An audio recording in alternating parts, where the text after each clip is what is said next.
We're looking at a sector that has spent a decade squeezed by policy experiments, shifting funding settlements and fashionable political interference.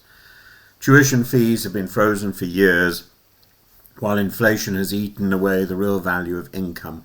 International recruitment has been treated as both the saviour and the scapegoat of the sector. Meanwhile, universities are asked to deliver quality teaching, cutting-edge research, regional economic leadership and mass participation all at the same time. It's a miracle so many have remained resilient for this long. Edward Peck of the Office of Students has been unusually blunt. Even with inflation-linked fee increases, he warns that a prominent institution, a prominent university, will go under. His message is harsher than polite civil service language normally permits. Universities must act like autonomous organisations with competent governance, or they will not survive. The Dundee crisis was described as a wake-up call. It revealed two systemic flaws. First, over optimistic projections about future student numbers, especially from overseas. Second, a tendency to act as if government will always step in. Ministers have now made it clear they will not. A failing provider will be allowed to fail. There are three drivers of danger. First, the fragile business model. Domestic tuition fees barely cover the cost of teaching expensive subjects such as medicine, engineering and creative practice. Research is subsidised by student income rather than paid for by public grants. International students keep the lights on. Yet they are subject to volatile visa rules. If recruitment dips, finances shatter. A proposed levy on overseas students to fund maintenance grants may be politically neat, but it will devastate margins. University leaders are right to say that raising international prices in a global market risks driving students away entirely.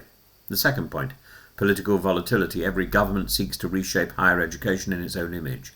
1 month the call is to boost STEM. The next is to scrap so-called low-quality courses, Mickey Mouse courses. Ministers want mass access, regional growth, strict immigration control, all at once. They demand innovation, but often legislate for caution. And in some quarters, there is open hostility towards the humanities, social sciences, creative arts, even though the UK is globally admired, particularly for them. The risk is that universities contort themselves to satisfy ideological fashion, and that's a recipe for mediocrity. The third point, a lack of strategic clarity within the sector itself. Some institutions have tried to be all things to all people. They open franchises, expand into distant markets, launch degrees without sustainable demand. Government structures were originally designed for communities of scholars, not corporations with budgets exceeding hundreds of millions. Peck is correct that a university requires the professionalism of a serious business. If boards nod through unachievable plans, the consequences are brutal. What would a collapse involve, therefore? It wouldn't look like a bank run. It would be a slow shuttering, course closures, campus contraction, redundancies, and eventually the transfer of students elsewhere. It would harm local economies that depend on universities for jobs, innovation and cultural life. It would undermine the international prestige that UK higher education still commands. There are things that we could do. There could be governance reform. Boards must include people with financial expertise as well as academic insight. Strategic focus. Some universities could specialise rather than chase every discipline and delivery model. Sustainable funding. Government must stop taking with one hand what it gives with the other. Real public narrative. The value of international students must be explained as a national gain, not a political problem. And a university that cuts academic standards to save money might balance the spreadsheet, but it would lose its soul. So, a university is not just a business. It's an intellectual community with a civic mission. But without sober financial discipline, that mission will fail. The recent reforms contain sensible intentions but also contradictions.